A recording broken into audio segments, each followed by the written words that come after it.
Who will roll back the stone from the mouth of the well?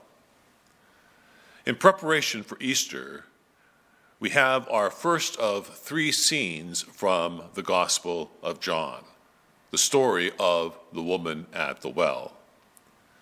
Jesus has been going around Israel, proclaiming that the time of waiting is over. He is ready to give people eternal life. But no one in Israel seems to be too interested. This has tired him out. Our scene takes place at Jacob's well, the place where Jacob first met Rachel. Jacob fell in love at first sight, and where it normally took 4 to uncap the well, Jacob removed the stone from the well by himself to water Rachel's flock. When Jesus sits down alone at the well, any listener knows that a woman is going to show up. Jacob's well is in Samaria, and the woman who comes to draw water is a Samaritan. The village women would have come out in the morning to draw water, but not this woman. Only when the light is full does this woman go to the well. She is thirsty. But not just physically, she is also spiritually thirsty. When she leaves the well, her thirst will have been satisfied, having never lowered her bucket. Jesus, sitting at the well, is the living water, and he is looking for someone who is thirsty. The woman is spiritually quick, and when Jesus makes the opening move, "Give me a drink," she cautiously responds, knowing that Jesus is breaking all the protocols of his day. Jesus sees the opening and tells her, "There are 2 things you need to know: the gift of God and who it is who is saying to you, 'Give me a drink.'" If she knows these 2 things, he will give her living water.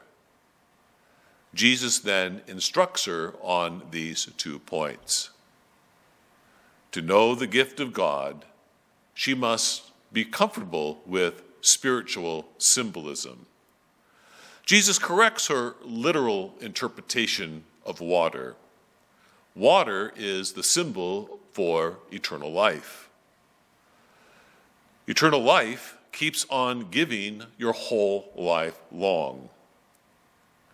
The woman asks for this water. She has been longing for it. Jesus continues her preparation. Call your husband.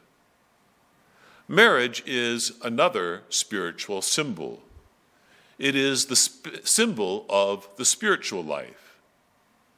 She has never found a true husband. God is the only one who can be her true husband. God alone puts life into you.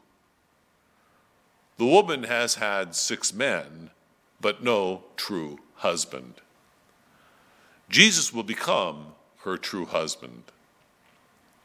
Next, Jesus teaches her how to contact the true God.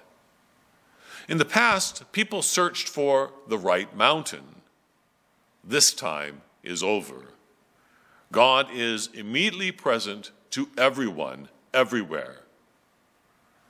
The Jews know the true God, but God's love is not limited to the Jews. God is spirit and truth.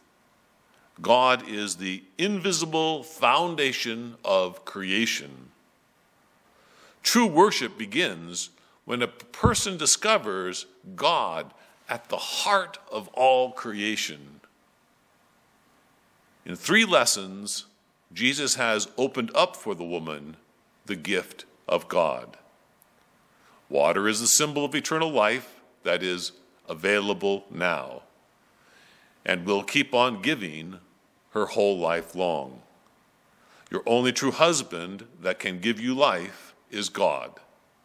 God is spirit and truth, available to everyone, everywhere. Now she is ready to know who it is saying, "Give me a drink." And in revealing who he is, Jesus will also satisfy her thirst. He gives her a drink by revealing that he is Yahweh. I am who am. He is the God of Abraham, Isaac, and Jacob. He is the burning bush of Moses.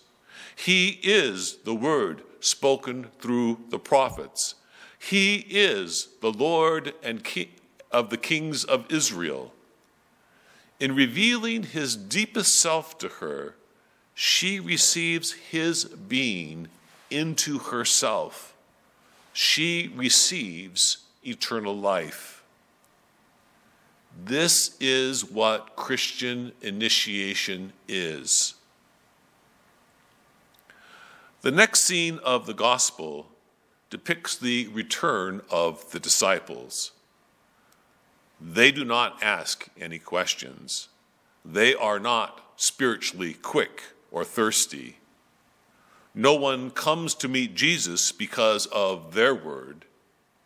In the meantime, the woman runs off and begins to evangelize. She doesn't take her water jar with her because she doesn't need it anymore. She carries the water within her. The whole town is implanted with the word through her. They all come out to meet Jesus, and they all come to believe in him. This whole group, once considered alienated from God, are brought into communion with God. Jesus offers divine life to the world. What is the gift of God? Who is it that is speaking to you? Who will roll back the stone from the mouth of the well?